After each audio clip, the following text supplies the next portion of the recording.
if you think about a young kid that learns a good relationship with money, they learn that I'm not defined by the brands that I wear or the car that I eventually drive one day. I'm defined by my relationship with Christ. I'm a child of God first and foremost.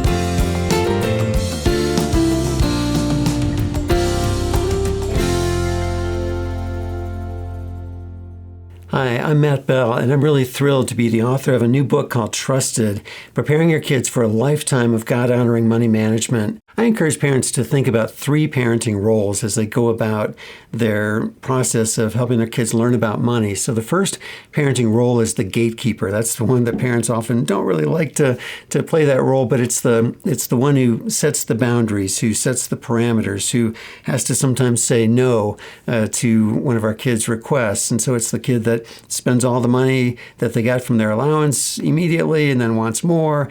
That's where we need to play the gatekeeper role and say no.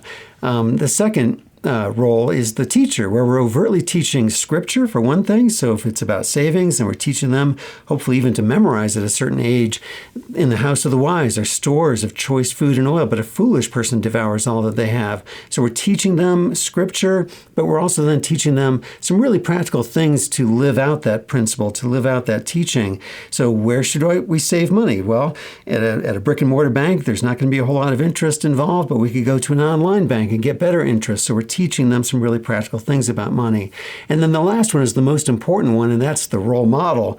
And look, none of us ever quite get the money thing right, so I hope this doesn't intimidate any parents, but really as we're in process, as we're learning biblical principles of money and learning to apply them more and more in our lives, that's so important because our kids are watching, our kids are listening more than we realize, and that's the primary way that they learn about money is by observing us.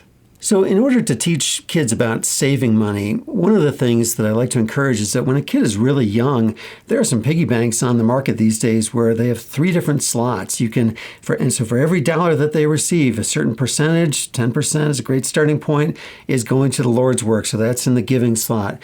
At least 10%, I would argue even more for a kid, is going into the saving slot. And then that last slot is for spending. So we're building savings as an expectation from an early age and getting them to set money aside for saving.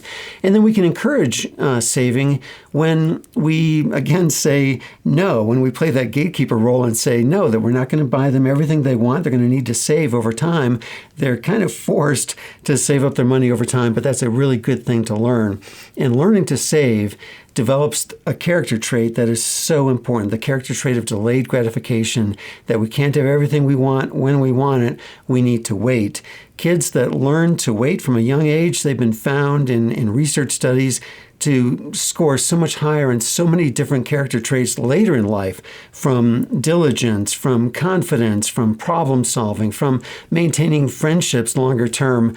All kinds of benefits come from delayed gratification. So use saving money, teaching kids to save money, to be patient to save money for the things that they want. Be motivated by the fact that we're actually teaching this really important character trait called delayed gratification. It's so important to teach kids good money habits, and really there are 2 key reasons for that.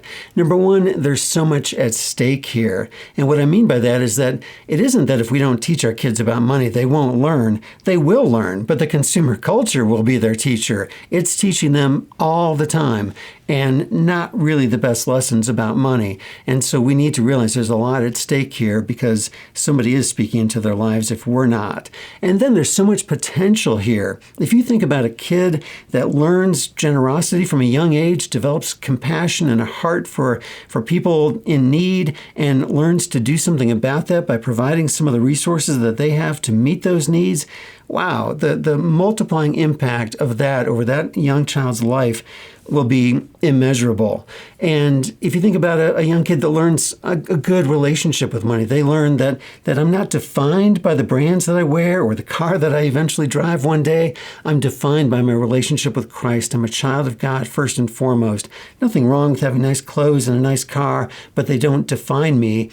That healthy perspective on money will flow into their relationship with Christ. It'll flow into their relationship with their future spouse.